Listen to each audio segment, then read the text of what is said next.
दोस्तों बहुत बहुत स्वागत है आपका अपने चैनल पर। और मैं अभिषेक शर्मा इस वीडियो में बात करने वाला हूं कुछ बहुत ज़्यादा महत्वपूर्ण। तो शुरू से लेकर आखिर तक आप इस वीडियो को देखें, सुने, समझें, क्योंकि ये हर एक उस स्टूडेंट से संबंधित वीडियो है जो गवर्नमेंट जॉब की प्रिपरेशन कर रहा है मध्य प्रदेश के अंदर। ठीक है, मतलब एमपी में रहने वाला हर एक ऐसा स्टूडेंट जो गवर्नमेंट जॉब की प्रिपरेशन कर रहा है उसके लिए वीडियो बहुत ज़रूरी है। सबसे पहले मैं आपको इस वीडियो में बताऊँगा कि अभी जो रिसेंट एग्ज़ाम हो चुके हैं, कुछ का रिज़ल्ट आ गया है, कुछ का आना बाकी है। जैसे बात करें एमपी हाई कोर्ट, उसके बाद MP police constable, MP TET वर्ग 3, ये 3 से 4 ऐसे एग्ज़ाम हैं जो हो चुके हैं, लेकिन अभी भी इनकी जो भर्ती प्रक्रिया है वो एकदम क्लीन नहीं है, वो एकदम स्वच्छ नहीं है। उस पर कहीं ना कहीं तलवार लटक रही है, कहीं कोई भी भर्ती अटक सकती है, वो बताऊंगा मैं। और इसके अलावा जो आगामी भर्ती परीक्षाएं होनी थी टेंटेटिव डेट्स में आप देख सकते हैं पीईबी के एग्ज़ाम कैलेंडर में, ग्रुप 4 हो गया, पटवारी हो गया, महिला पर्यवेक्षक, एमपीएसआई, वन रक्षक, एएसआई, एलडीसी और जो अपकमिंग एग्ज़ाम होने हैं उन पर भी तलवार लटकी हुई है। तो अभी इस वीडियो में बताऊंगा कि क्या क्या मुश्किलात का सामना करना पड़ सकता है, क्या क्या दिक्कतें अभी आने वाली हैं, किन किन चीज़ों के लिए आपको तैयार रहना है। शुरू से लेकर आखिर तक आप इस वीडियो को देखें ताकि हर एक परिस्थिति से आप रूबरू रहें। और पीईबी की काली कारस्तानियाँ जो हर किसी को पता चल गई हैं, उसके बावजूद भी पीईबी ही एग्ज़ाम लेने के लिए तैयार खड़ा है, जबकि कितने युवाओं के साथ ये खिलवाड़ कर चुका है। और अभी भी जो एग्ज़ाम हो चुके हैं इनमें भी इनकी काफ़ी कुछ मिलीभगत सामने आई है। तो ये सारी बातें हम इस वीडियो में करने वाले हैं। वीडियो को शुरू से लेकर आखिर तक देखें। कोई डाउट हो, क्वेरी हो, कोई सवाल हो तो कमेंट करके आप पूछ भी सकते हैं।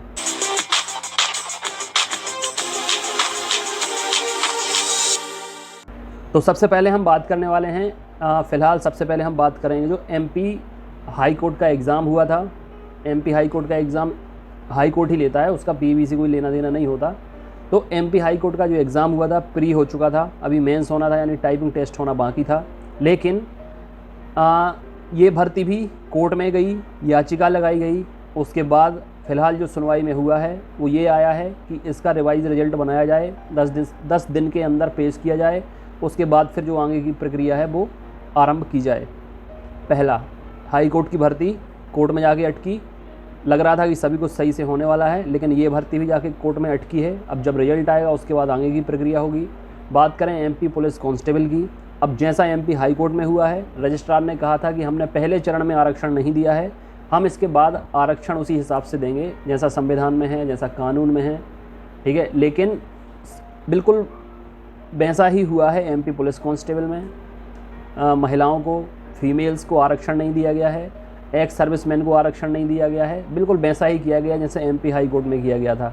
तो अगर एमपी हाई कोर्ट का रिवाइज रिजल्ट मंगाया गया है कोर्ट के द्वारा, तो अब पूरी संभावना ये है कि एमपी पुलिस पर भी जो सुनवाई चल रही है, पुलिस कांस्टेबल जिसका फिजिकल भी हो चुका है, तो इनने ये कोशिश जल्दी इसलिए की है ताकि इनकी प्रक्रिया पूरी हो जाए।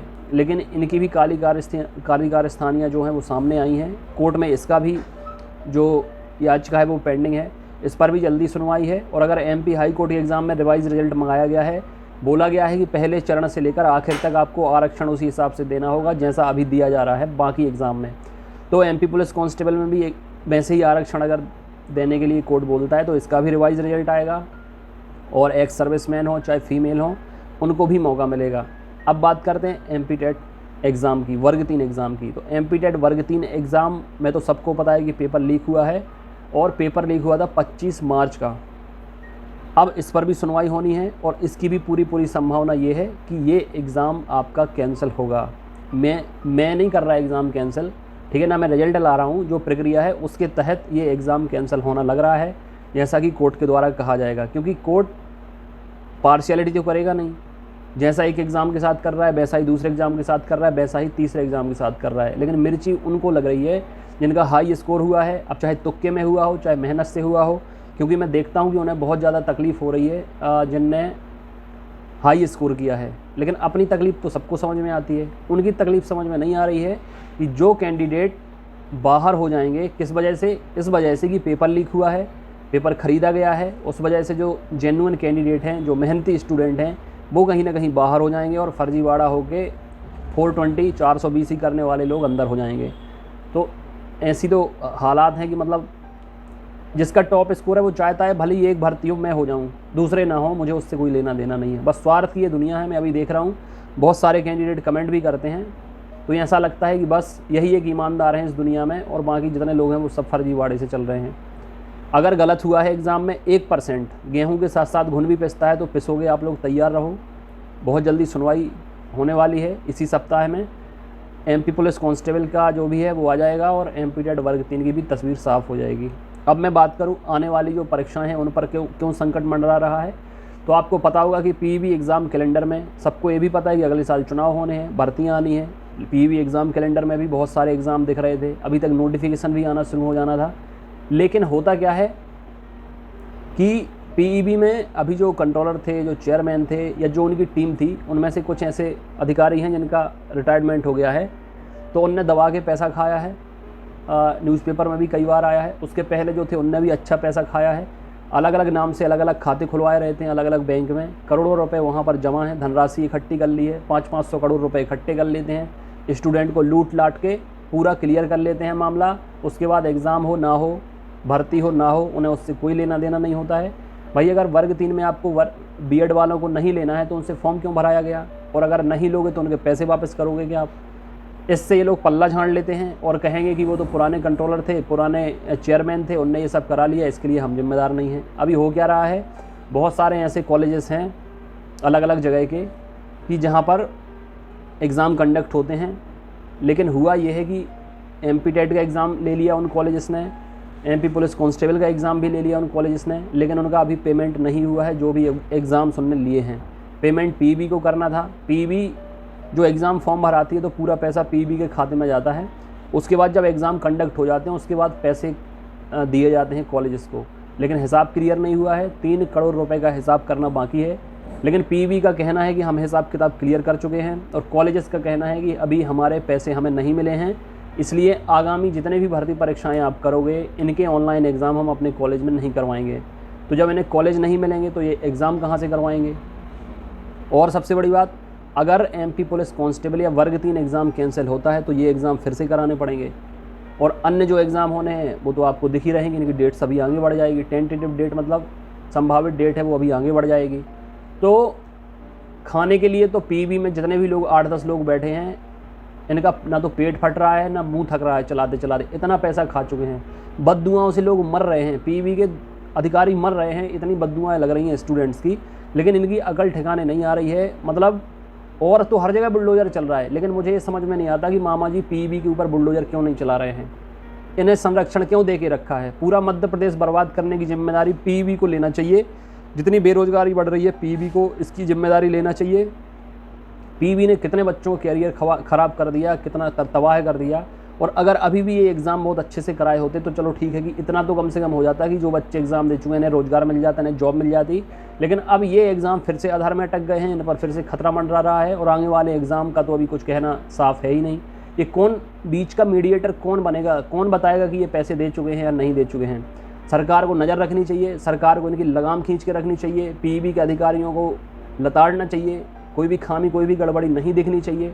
लेकिन ये सारी जिम्मेदारियां, ये जो सारी चीज़ें ध्यान रखने वाली हैं, हम युवा तो सोचते हैं, लेकिन जो जिम्मेदार अधिकारी हैं जिनके हाथ में कंट्रोल है, जो नेता हैं, राजनेता हैं, उनके मंत्री हैं, जिन्हें ये सारी चीज़ें निभानी चाहिए, तो वो अपनी कुछ और चीज़ों में खोए रहते हैं, इलेक्शन में खोए रहते हैं, ठीक है, पार्टी तोड़ना जोड़ना इन सब चीज़ों में खोए रहते हैं। तो ये बहुत अफसोसजनक है जो मध्य प्रदेश के अंदर हो रहा है। मध्य प्रदेश की हालत ज़्यादा ख़राब है बाकी अन्य किसी राज्य की अपेक्षा।